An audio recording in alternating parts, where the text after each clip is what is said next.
Programa Med Saúde, um oferecimento de Embrafarma, inovação e tecnologia para o mercado magistral. Arte Farma, tecnologia em manipulação. Medical Camp, equipamentos e produtos médico-hospitalares. Neomex, o paciente em primeiro lugar. MHV Cardio, cuidando bem do seu coração. Olá! O programa Med Saúde dessa semana recebe João Alberto Pastor, médico anestesista, assistente do Instituto do Coração da USP e também anestesista do Hospital IGESP em São Paulo, para falar para a gente sobre anestesia no século XXI. O que podemos esperar? João, eu quero agradecer a sua presença, o fato de você ter aceitado o nosso convite. Muito obrigado. Eu que agradeço, Dr. Volpe. É uma relação de amizade que a gente já tem. E Isso. me sinto honrado de estar aqui e poder explicar para as pessoas algumas dúvidas que elas possam ter sobre anestesia e poder esclarecer o que for necessário. Bem, meus amigos, eu tenho aqui que dizer que o João é um dos anestesistas que eu mais admiro. Trabalhamos juntos em várias situações, em situações estressantes, não estressantes, e realmente uma competência, e tem toda a minha admiração, motivo pelo qual nós convidamos o João aqui para falar um pouco sobre anestesia para a gente. E é um tema que tem muito tabu, né, João? Eu acho que a gente vai poder esclarecer para o público em casa isso. E a primeira pergunta que eu já te faço é o seguinte: existe a chance da anestesia não pegar? Como é que é isso? A gente vê que os pacientes eles têm muitas dúvidas e eles têm muito medo de quando entram no centro cirúrgico, muitas vezes mais medo da anestesia em si do que do procedimento cirúrgico. É verdade. E tem esse receio de, será que a anestesia não vai pegar por algum motivo? Existem algumas situações que precisa de mais tempo para a anestesia começar a agir. Por exemplo, quando a pessoa tem um abscesso e vai fazer anestesia local. A molécula do anestésico, ela precisa chegar até o seu sítio de ligação para poder agir. Sim. E se esse meio está ácido, ele não consegue chegar de uma forma tão rápida onde ela deveria estar. Então precisa de mais tempo e às vezes pode ser, se quem estiver aplicando anestesia não tiver algum outro recurso, não esperar o tempo necessário, ainda a anestesia não ter se instalado. Uhum. Então, nesse caso, pode acontecer da anestesia não pegar porque houve uma latência, ou teve um tempo maior necessário que não foi respeitado. Certo. Ou então algumas situações que o próprio paciente ele necessita de mais anestésico. No caso não de anestesia local, mas de anestesia geral. Por exemplo, pacientes que usam alguns tipos de medicação, que já estão adaptados a um limiar mais alto de alguns fármacos. Certo. Ou até alguns pacientes que fazem uso de drogas recreativas, que também precisam avisar seu anestesista, conversar com ele na visita pré-anestésica, porque pode ser que necessite de mais anestesia na situação no centro cirúrgico. Então, importante para você que está em casa, a visita pré-anestésica é uma visita feita pelo profissional para saber o que você está tomando, o que você ingere, para justamente poder preparar o anestésico na dose adequada para você. Então, uma vez uma visita pré-anestésica bem feita e informado o profissional, a chance dessa anestesia não ser bem sucedida é pequena, uma vez que o profissional estará preparado. Então você não deve omitir do anestesista na visita pré-anestésica nenhuma informação, lembrando-se de que isso é importante para a sua própria segurança.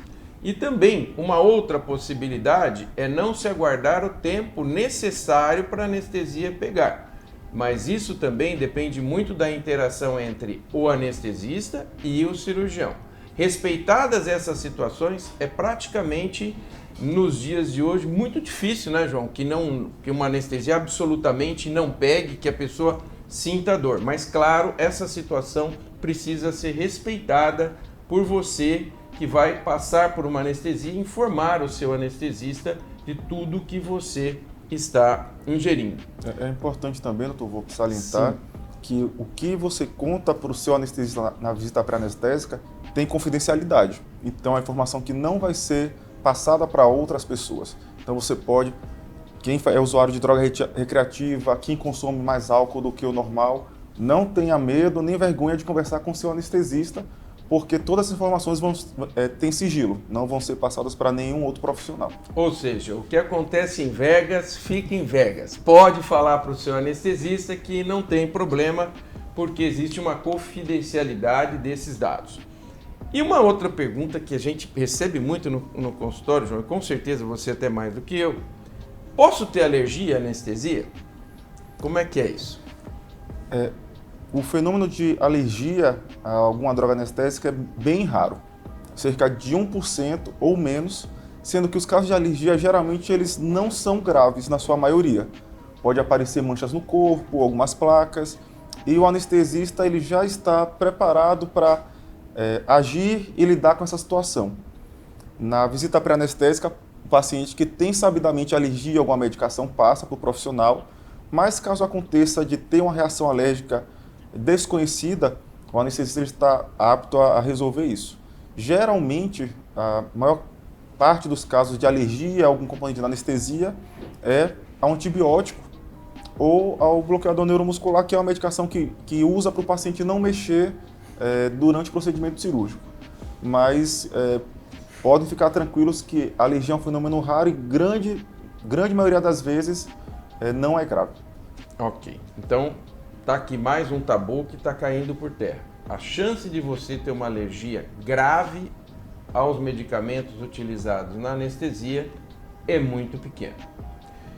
A chance de acordar no meio da anestesia, isso aqui é outro trauma que o pessoal tem e que recorrentemente pergunta, olha, posso acordar? Como é que vai?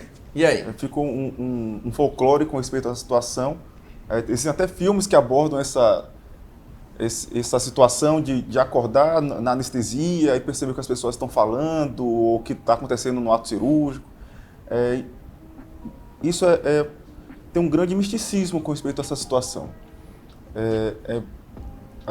O anestesista ele tem como acompanhar por meio de algumas ferramentas, por meio da monitorização de alguns dados, se o paciente ele vai ter algum nível de consciência ou não. A consciência intraoperatória é extremamente raro. É algo que na literatura é muito mais raro do que a gente imagina. E mesmo sendo essa frequência tão baixa, existem recursos que nós usamos para garantir ainda mais que isso não irá ocorrer. Então, não precisam ficar com medo de ter recall, memória intraoperatória, de ouvir, sentir as coisas. É algo mais folclórico do que realidade. Existem drogas, inclusive, que além do fator anestésico, causam amnésia. Então, até lembrar-se, muitas vezes, do momento em que está indo para a sala, muitas vezes isso também não acontece, né, João? Muito menos acordar durante a anestesia. Até porque tem hoje aparelhos que medem a atividade cerebral para saber a profundidade da anestesia. Então, isso é um evento muito raro.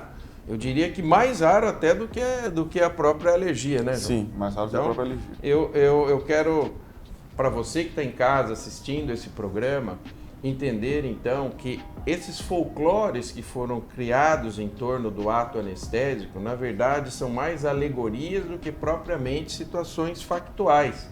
E uma vez você tendo um profissional capacitado para fazer a sua anestesia, tendo feito uma boa consulta pré-anestésica, ele tendo realmente conhecimento do seu caso, a chance de você acordar no meio de uma anestesia é muito pequena. É interessante falar sobre a amnésia, doutor Vô, porque a anestesia em si, ela está apoiada num tripé, que é a hipnose, né, que a hipnose é não ter consciência, a amnésia, que é não ter a memória, e a analgesia, que é não ter dor. Então a própria não ter anestesia... consciência, não ter memória e não ter dor. Exatamente. Então o próprio conceito de anestesia envolve isso, você não lembrar, você não ter a consciência e não ter dor, nem no intra, nem no pós-operatório. Olha, esse tripé é interessante e bacana a gente reforçar. Então, não ter dor, não ter memória e não ter consciência. Ou seja, toda aquela situação estressante ficar esquecida. Muito bem. Quanto tempo dura a anestesia? Essa é outra coisa que as pessoas também querem saber. Quanto tempo que dura? Os pacientes ficam com medo da anestesia não durar o tempo do procedimento cirúrgico, mas a anestesia ela demora o tempo que for necessário para a cirurgia. Se uma técnica anestésica, por algum motivo, a cirurgia se prolongou mais, teve algum tipo de imprevisto, o anestesista ele tem no seu arsenal de medicações terapêuticas outras ferramentas, outras medicações que ele pode utilizar.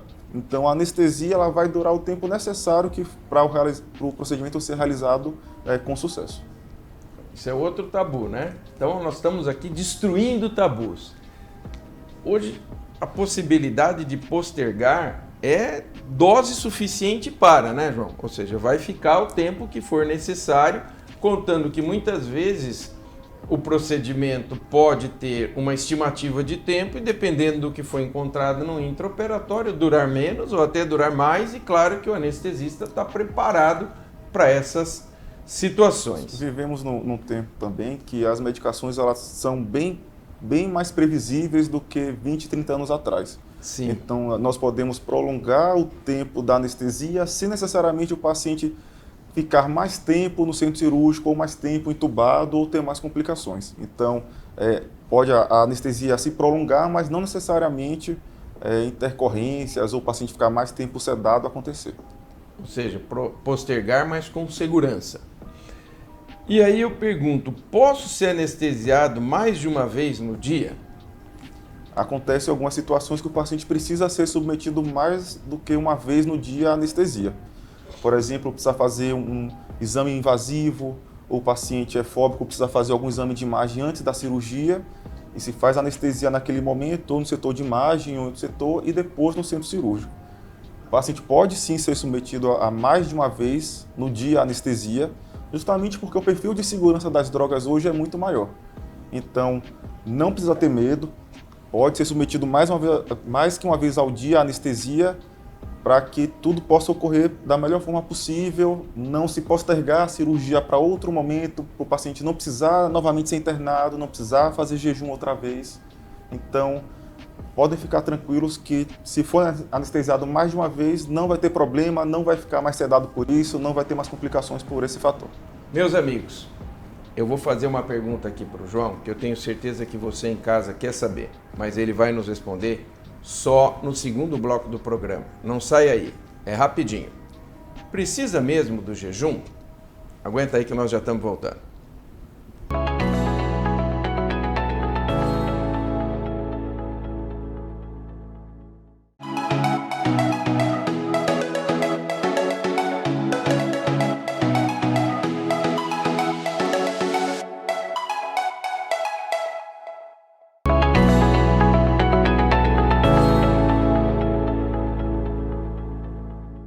Estamos de volta com o programa Med Saúde com o Dr. João Alberto Pastor, médico anestesiologista, que está falando para nós sobre anestesia no século XXI. O que podemos esperar? E, ao final do primeiro bloco, eu perguntei para o João, precisa mesmo de jejum? Essa é uma outra coisa que a gente precisa estabelecer com o nosso público. É necessário o jejum, João? E quando? O jejum geralmente incomoda muito os pacientes, né? E não é por menos, mas ele tem uma função muito importante. Quando é que começou a ser implementada essa ideia do jejum pré-operatório? Que no começo do século passado, um anestesista nos Estados Unidos, chamado Mendelsohn, ele percebeu que alguns pacientes que eram submetidos à anestesia geral, depois evoluíam com pneumonia, problemas respiratórios e algumas vezes até com óbito por causa disso. Então se cunhou uma síndrome que é a síndrome de Mendelsohn, que é justamente a broncoaspiração. E o que é broncoaspiração? É quando o conteúdo de alimento, conteúdo ácido que está no estômago, por algum motivo, vai para a parte respiratória. Então o paciente como que vomitasse e aspirasse para a parte respiratória. Existe o refluxo e ele acaba aspirando esse refluxo. Exatamente. Tá. E isso é grave porque o pulmão não está preparado para receber conteúdo, muito menos conteúdo ácido. Então, realmente o jejum ele é necessário, porque quando vai então ser submetido à anestesia geral, não há conteúdo no estômago. Então, não existe esse ato de broncoaspirar. Então, realmente o jejum é necessário. No Brasil, a Sociedade Brasileira de Anestesia recomenda um jejum de 8 horas para sólidos, sendo que o leite ele é considerado como um sólido, porque ele tem muita proteína. Então não pode tomar o cafezinho com leite antes da cirurgia, porque o leite é considerado sólido, porque no estômago as proteínas elas vão se aglutinar e vão formar um sólido. Tá. Então, 8 horas para sólido, incluindo o leite nesses sólidos, e líquidos, claro, sem resíduo, entre 2 e 4 horas. Líquidos sem resíduos. E aí, agora tem um consenso da quebra desse período longo de jejum. Acho que com destrino... Maltodestrose. Destrino maltodestrose. Aí eu pergunto para você, nesse caso específico, isso não é considerado uma interrupção do jejum? Não, porque é uma fórmula desenvolvida especificamente para fazer o jejum abreviado, né, que é para reduzir o jejum. Tá. Então, mas isso o paciente não vai fazer geralmente com algo que ele tem em casa. É um produto desenvolvido especificamente para uso hospitalar. Então, isso é importante, né? Existe um produto, esse produto está nos hospitais e ele vai ser prescrito para você. Na dúvida, não ingira nada, nem líquido, nem sólido, para ficar certo de que você vai estar com o seu estômago vazio, evitando assim a aspiração de conteúdo gástrico. E nas cirurgias de emergência, como é que acontece? O sujeito chegou lá, tomou um tiro, chega lá na emergência, pode estar... Então, cria já esse estresse no anestesista, né? Na cirurgia de emergência, a gente vai pesar o risco e o benefício. Para o paciente é muito mais benéfico ele submeter a cirurgia, que vai salvar a vida dele naquele momento, do que esperar 8 horas o jejum completar. Tá. Mas sabendo que cirurgia de emergência é cirurgia em que há risco de morte iminente se não for abordado. Então, as cirurgias eletivas, cirurgia plástica, cirurgia cardíaca, cirurgia bariátrica, essas cirurgias se faz jejum justamente para diminuir esse risco de broncoaspiração. No caso de politrauma, ou seja, tiro, facada, acidente, dentes, né? Não compensa o risco de esperar aquela cirurgia. Nesse caso, corre-se esse risco, mas é sempre um estresse para o anestesista, né, João? Que é sempre uma preocupação que a gente vê, que quando esse paciente chega sem preparo, além dos muitos cuidados que o anestesista tem que ter, um deles é esse, né? E esse ponto realmente é excelente, porque o anestesista ele vai então usar algumas ferramentas, nos casos de emergência, para que o paciente não broncoaspire ou diminua o risco de broncoaspiração. O risco da broncoaspiração. Qual seria? Por exemplo, não ventilar o paciente antes de induzir anestesia, justamente para não ir conteúdo, não ir ar para o estômago, não dilatar o estômago, não correr o risco de broncoaspirar. Ou às vezes até entubar o paciente acordado. Pode ser necessário nessas situações de emergência. As situações de emergência, então, saem daquele habitual e, claro, aí pesando riscos e benefícios, né, João? Aí está ali com risco à vida, vai ser submetido do jeito que tiver, mas claro, a gente percebe nitidamente que quando existem essas anestesias de urgência e ou emergência, uma das preocupações, porque tem várias, né? É transfusão, é acesso venoso, é aquela coisa toda, é também a possibilidade da broncoaspiração. E aí, uma pergunta que é extremamente frequente, essa pergunta aqui, $1 milhão. Precisa suspender todas as medicações para a cirurgia, João? E aí? É sempre importante, como nós falamos anteriormente, a avaliação ou visita pré-anestésica.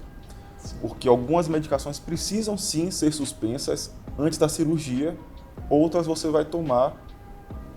E se você não tomar, talvez o seu quadro de saúde descompense e sua cirurgia seja suspensa porque você não tomou aquela medicação. Exatamente. Então, é importante, inclusive, existem, na época agora que se diz que quer o produto natural, o fitoterápico, o ômega 3, você precisa avisar o seu anestesista, porque alguns desses fitoterápicos ou suplementos, né, que você não precisa nem de prescrição para tomar, você precisa suspender antes da cirurgia.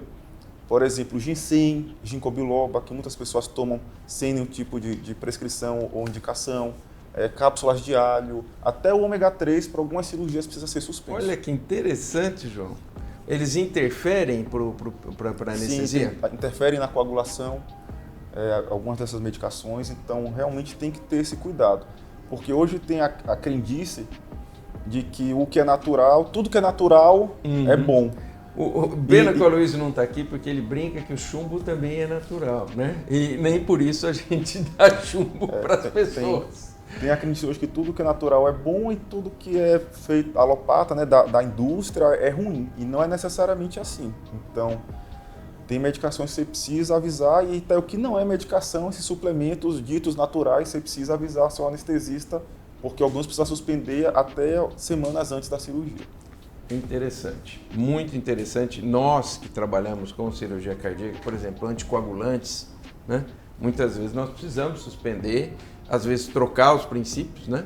Para poder operar esses pacientes. Então é muito importante. E agora uma segunda pergunta ligada a essa.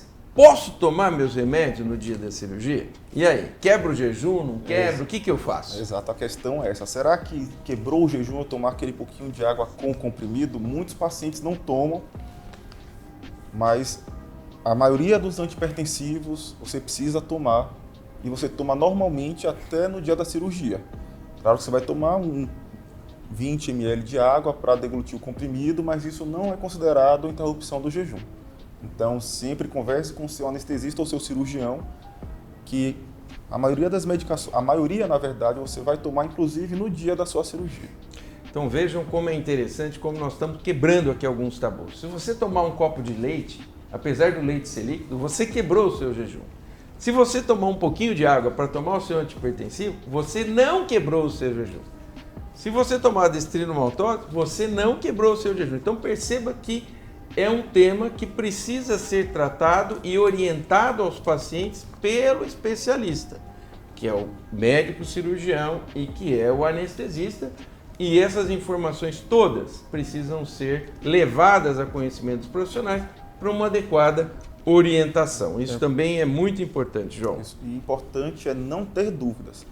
Por mais que você ache que ao sair da consulta, antes de sair da consulta, que aquela dúvida que você acha ser ridículo ou que não faça sentido, mas você tem aquela dúvida e você está com vergonha, não tenha vergonha. É melhor você tirar todas as suas dúvidas, os questionamentos que você tem, porque o anestesista não vai achar aquela pergunta ridícula nem sem sentido. É importante você sair com o máximo de segurança para poder enfrentar sua cirurgia depois. Isso é muito bom e é um conselho para você que está em casa, muito importante, vindo de um anestesista muito experiente, que já passou por situações muito complexas e com uma excelente desenvoltura. Eu sou testemunha viva disso. E aí eu pergunto, outra pergunta, essa aqui está valendo mais que $1 milhão, João. Quais os tipos de anestesia? Os clientes, os pacientes geralmente têm medo de ser submetido à anestesia geral. Então existe até alguma forma de pressão, até nos anestesistas, de não fazer anestesia geral em determinado procedimento, porque o paciente ele não quer ser submetido à anestesia geral. Mas não quer dizer que essa é a melhor opção sempre. O paciente ele pode ter anestesia local, que muitas vezes nem precisa necessariamente do anestesista. Muitas vezes no pronto-socorro, quem está atendendo ali na porta pode injetar o anestésico local para, por exemplo, fazer uma sutura. Nós podemos sedar o paciente, que é fazer uma medicação, né, ou ansiolítico, que é para diminuir a ansiedade do paciente, para ser submetido a algum procedimento, como por exemplo endoscopia, e o paciente é submetido a uma sedação, ou anestesia geral. A anestesia geral é quando o paciente precisa ter a sua via aérea controlada pelo anestesista. Existem também outros tipos de anestesia. Anestesia no neuroeixo, que o neuroeixo é onde passa a medula, né, a coluna vertebral, que pode fazer ou a raquianestesia, né, a famosa raquianestesia, que também existem muitas crendices que a cercam, ou a anestesia peridural, que algumas mulheres já passaram por experiência no trabalho de parto, ou na analgesia de parto. Ou até a gente pode anestesiar o nervo, a informação que vai levar a informação motora ou vai trazer para o cérebro a informação, né, de sensibilidade ou de dor, até na periferia, fazer um bloqueio periférico. A gente pode achar, por exemplo, bloquear o nervo femoral, bloquear a informação que vai levar no plexo braquial, que é um conjunto de nervos que vai até o braço, inervar o braço. E outros tipos, a gente pode achar outros nervos em determinadas regiões e bloquear especificamente esse nervo para determinada cirurgia.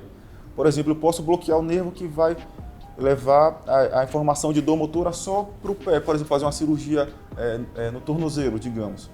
Então, existem muitos recursos hoje na anestesia. Então, a gente pode ter esse grande rol de coisas para intervir e certamente o anestesista vai conversar com você, com seu cirurgião, e vai definir qual é a melhor técnica anestésica no seu caso. Muito interessante. Estivemos aqui com João Alberto Pastor, falando sobre os desafios da anestesia no século XXI. Eu quero muito agradecer a sua presença no nosso programa. João, muito obrigado por estar aqui conosco, prestando essas informações ao nosso público. Eu que agradeço, Dr. Volpe. Estou honrado em estar aqui e esclarecer as dúvidas que a maioria da população tem com respeito à anestesia. É isso aí. O Med Saúde é seu encontro semanal com a saúde. Não esqueça, canal 25 ou 525 NET.